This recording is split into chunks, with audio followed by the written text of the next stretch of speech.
Mr. Graham. I know you're in there. I'll use my pass key.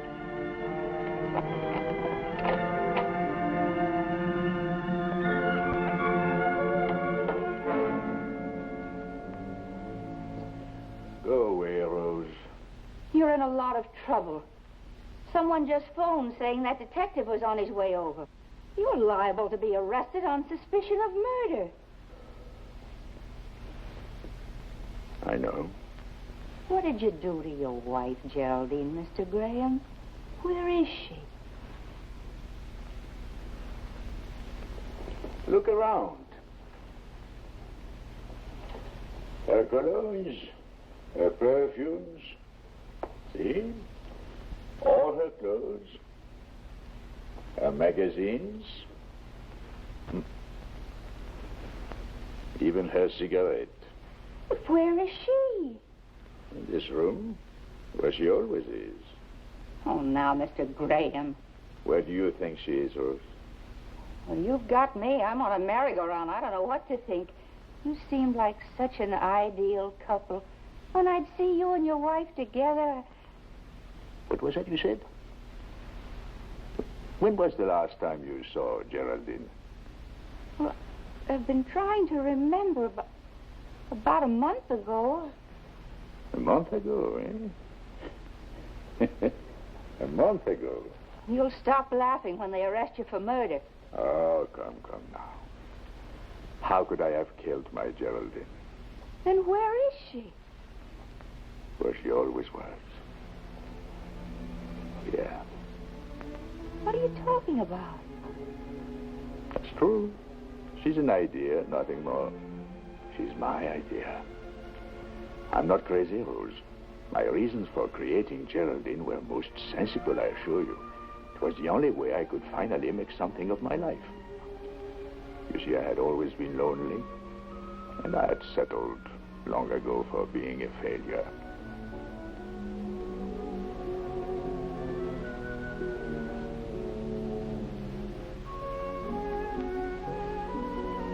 My life was a succession of small defeats, drifting from one insignificant job to the next, from one rooming house to the next. And nothing was going to change this late in the game. I answered the advertisement as a joke. It was a very wonderful position. I knew I didn't have a chance. But this time I got a reply. A request to come in for an interview. How ridiculous. A job like that for me? They'd laugh at me.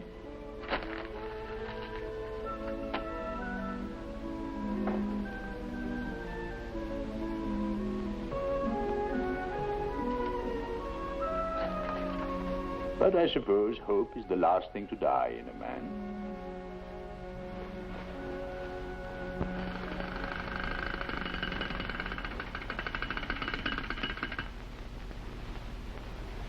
Excellent education, I'll say that for you.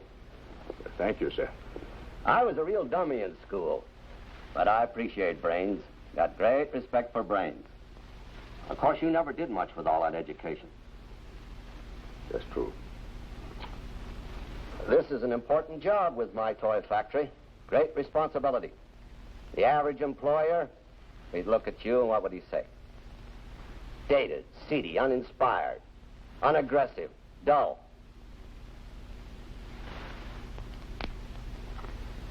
I suppose so. But for me, don't ask me why, you vibrate. I'm a great believer in vibrations.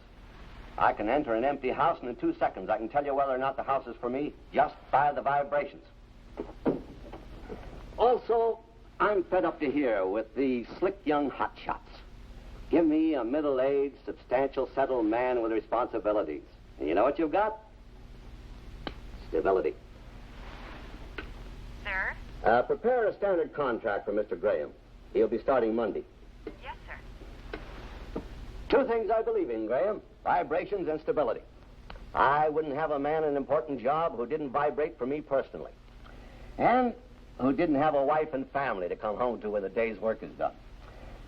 Ethel, John Jr., Herm, Pete, How many kids you have, Graham? This little Petey, he's going to be the wolf in the family. Look at that gleam. How many? Kids? None. But you're married, of course. Well, I don't know if you mentioned it in your letter. I just assumed. You are married. Yes, yes. Of course. Certainly. For many years. Well, that's fine. Have a cigar. Thank you. That's how it started. When all my new hopes were going down the drain again, I created my wife. Now I needed a new place to live, a bigger place, a Mr. and Mrs. on my mailbox. I had to start a whole new life for two. Afternoon. I saw your ad in the paper about a bungalow. I'd like to see it. Oh, just you? No, my wife and I. She couldn't come. She works at irregular hours. Research work, you know. You probably won't see much of her. Around here, we don't have time to watch the tenants. Too many beds to make and floors to vacuum. This is it, Bungalow C. Nice. This is the bathroom. Here's the bed. Oh. And plenty of closet space. Women like that. And here's the kitchen. Oh. Well, I must say, this is very pleasant. Well, that is, we'll take it. Well, don't you think your missus should see it first? Most women have their own ideas about things. Oh, my wife likes whatever I like. Oh, she must be one in a million. Yes. Yes, she is. You said 80, huh? Mm-hmm. Fresh linens every Thursday, maid service every day. You mean the maid comes in here every day? Well, except Sundays. I'm the maid around here, and Sundays I don't work for anybody. I don't blame you. There you are. Oh, thank you. I'll draw up a lease and have it for you later. Is that all your luggage? Oh, no, of course not. I'll fetch my wife things later. Oh.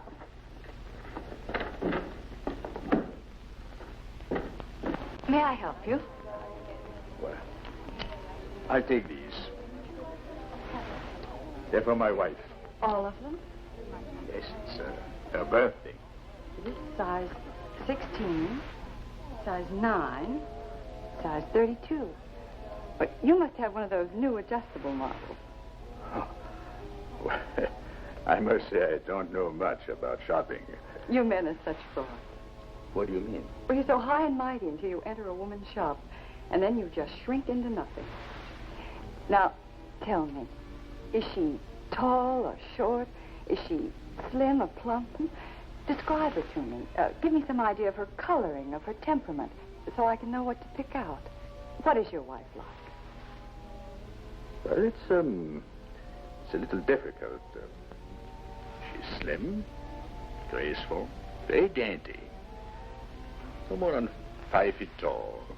Blonde, but ash blonde, nothing gaudy. Her eyes are a lovely gray, with a little twinkle. Of course, she's no girl anymore, but still she has the excitement of youth and the charm and dignity that comes with years. She's very beautiful. You're very generous. I'll show you a few things. Thank you very much. Oh.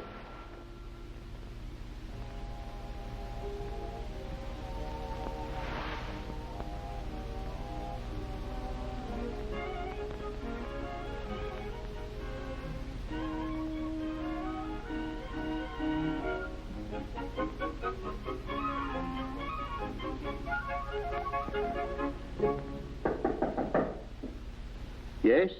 This is Rose Barton, the manager with the lease. One moment.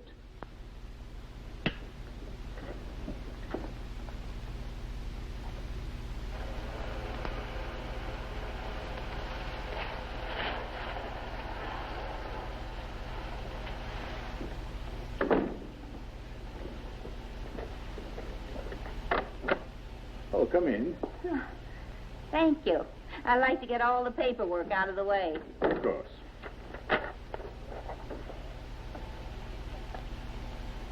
Your wife like the place? Oh, very much. Very much indeed. No complaints.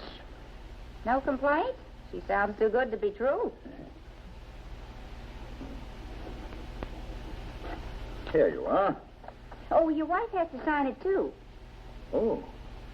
Well, she's in the shower now. Well, that's all right. Just have her drop by the office when she has the time. All right. Now, wait. As long as you're here, I'll take it in and have her sign it now.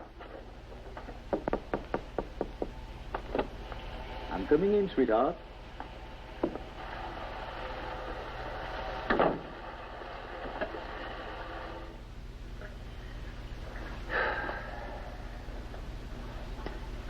Now, what should I put? Jane, Virginia, Alice.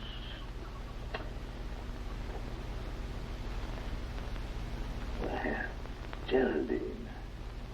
That's nice. Yes, very nice. Geraldine. Dry. Very good.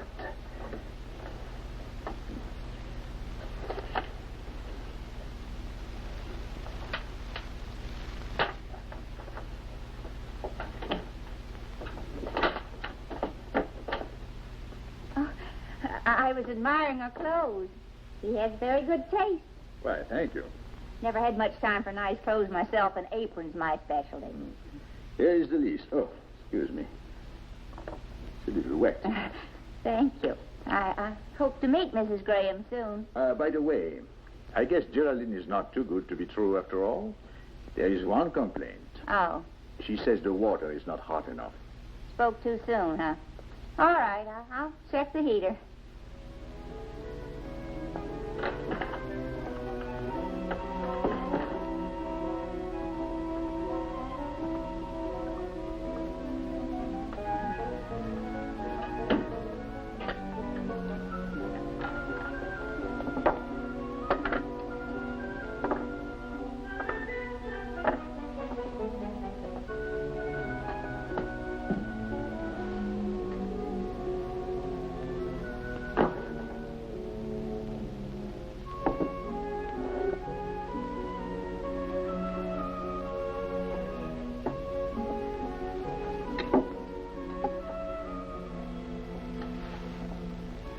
And so I began my life with Geraldine.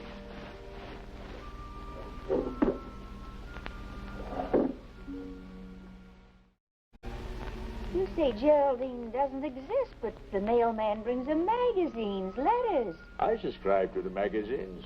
I write the letters. People in the court remark about what a nice, quiet couple you are. Never any fights, never any noisy parties. I used to hear you talk to her. Yes, to an empty room. And yet, there were times where I could have sworn that she... What? Nothing. Well, what about the people where you work? Oh, they believe in Geraldine completely. I was always sending my secretary out for little gifts for her. Every morning, there was a fresh flower in my lapel, placed there by Geraldine. I had to make them believe, especially Mr. Martin. My job depended on it. But I must admit that keeping her alive became an extremely exciting game. Of course, there was a certain element of risk. The other day, I was almost caught. I was in my office. Lunchtime. Oh? Has my secretary gone? Sure. Oh, I told her to put a call in to my wife. Well, do you mind waiting just a second? I'll make it short. I'm starved. I won't be long. The time is 12:50. Hello, my darling. Exact. I've been meaning to call you all morning, sweetheart, but this is the first chance I've had. Of course I do. The time is I hope you fell asleep again after I left. 52. You were so tired last night. Yes. And your face Looked so lovely this morning on the pillow.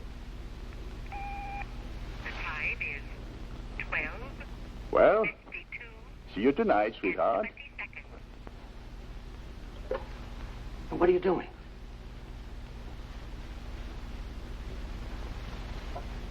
It's already hung up. You got a lot of nerve doing that. I was just going to call you to tell you to step on it. You see, remember, I said I was starved. What did you hear? Nothing. You'd already hung up. Why did you do that? I'm sorry. I'm sorry. I didn't know you were so touchy. With everything that concerns my wife, I am extremely touchy, Mr. Peters. Please remember that. Well. Harry, wait for me. Oh. I looked into your office, but you're already gone. What are you doing tonight? Oh, nothing special. Some work. Well, my wife wants you and your missus over for the evening. Oh. But I don't... I've been telling her there is such a thing as a perfect marriage, and she's dying to meet you two. Been pestering me for days. She's a bug on the Ouija board. Wants to do a reading on Mrs. Graham. Well, look, yeah. Well, she telephoned just a few minutes ago, and I'm instructed to insist. Let's say around 9. See you then. Oh, Mr. Martin, wait. I am terribly sorry. I don't know where my mind is. I guess I'm so worried about Geraldine. Why, we couldn't possibly come tonight.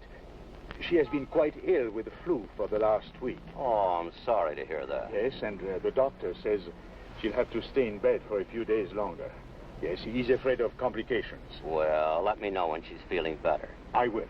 But take my word for it, if Ethel's decided to meet Geraldine, she'll come to your house and break the door down in order to do it. Very determined woman, my wife.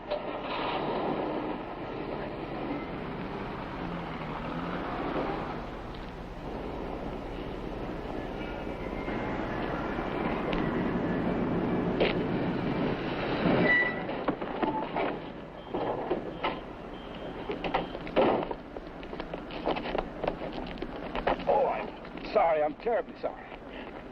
Are you all right? That's all right. Case of emergency notified Geraldine Graham, Hillside 3674.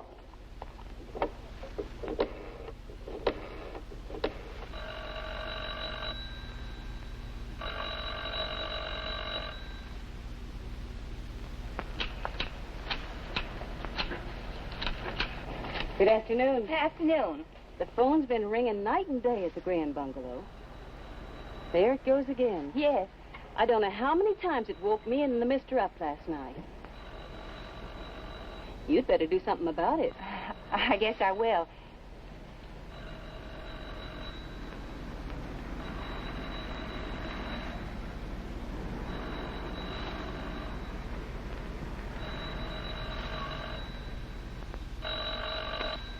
Hello? Mrs. Graham, please. Oh, she's not in just now. Is there a message? Oh, this is General Hospital. Her husband's been in an accident. Is he hurt bad? Oh, no, not seriously at all. It's just a slight concussion. He'll be getting discharged today or tomorrow. But he was unconscious last night, and we've been trying to reach his wife. Well, I'll leave a note for her to call the hospital the second she comes in. Fine. And please tell Mr. Graham that I sent my best wishes. This is Rose Barton. All right, I will.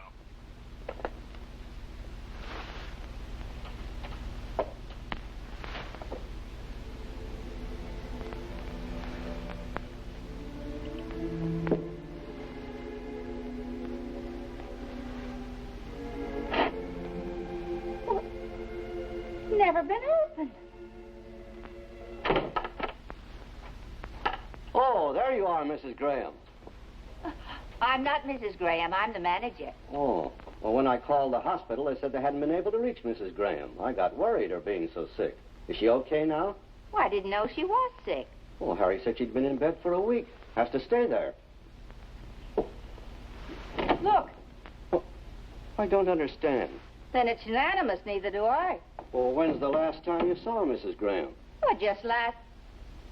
Why, no, I haven't seen her for weeks. Oh, Mrs. Haynes, Yes? When's the last time you saw Mrs. Graham? Is anything wrong? We don't know. Well, I saw her. Well, I haven't seen her in a month. Something is wrong. That's why the telephone was ringing all night.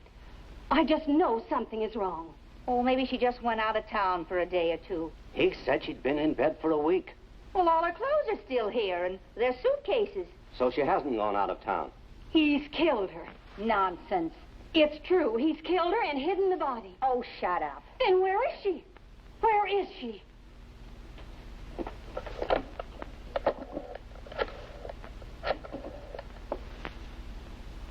I want the telephone number of the Acme Detective Agency.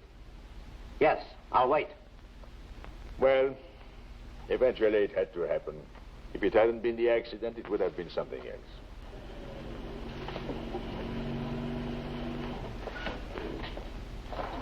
This must be the detective. Oh, well, what am I going to tell him?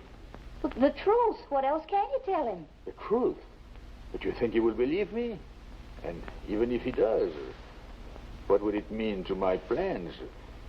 Everything down the drain. The truth. Let him in, and then keep your mouth shut.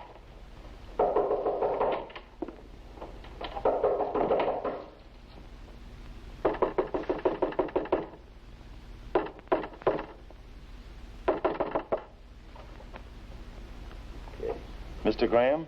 Yes? Mr. Graham, my name's Fred Blake. I'm from the Acme Detective Agency. I tried to reach you at the hospital. They told me you insisted upon being discharged today. That's true. You shouldn't take chances on your health, Mr. Graham. What can I do for you? For me, nothing. My client has a very unusual request. He wants me to tip my hat to your good wife. Upon so doing, I'm to beat a hasty retreat and go on to other things. Simple? Look, I'm sorry. I'm not feeling very well, and I've got further instructions. Just in case I can't find the lady to tip my hat to, I'm to run, not walk, to the nearest police station. look, Where is she, Mr. Graham? Honey, who's that at the door? Well, what's wrong? You're as white as a sheet. well, he wants to know what happened to my wife. Well, what do you mean, what's happened to me? You, Mrs. Graham? Well, so I'm told. Well, we got a report that you've been missing. Missing me? Huh, I've been at my sister's house for a few days, if you can call that missing. Who's been turning in reports on me? I'd rather not say. Well, you get out of here and go on about your business, coming here on such stupid gossip. Why, look how you've upset him. For 2 cents, I'd hire a lawyer. Lady, please, I'm going. I'm sorry if I caused you any inconvenience. We got out of here in a hurry. You were terrific, Rose. Helen Hayes could not have done it better. Of course, I suppose the truth will have to come out sooner or later. But you know, somehow I'm not really afraid. I don't feel so alone anymore. There's one sure way to solve everything. What's that? You should really get married, Mr. Graham. You need someone to look after you. It's no good to be alone all your life. You need someone to care about you. But bigamy is against the law, Rose. Bigamy? Yes. You see, I can convince everyone else that there is no Geraldine. But I can't convince myself. I can't get her out of my mind. Her beauty, her loveliness. Oh, I know that she doesn't really exist. But when I close my eyes, she's right here, beside me.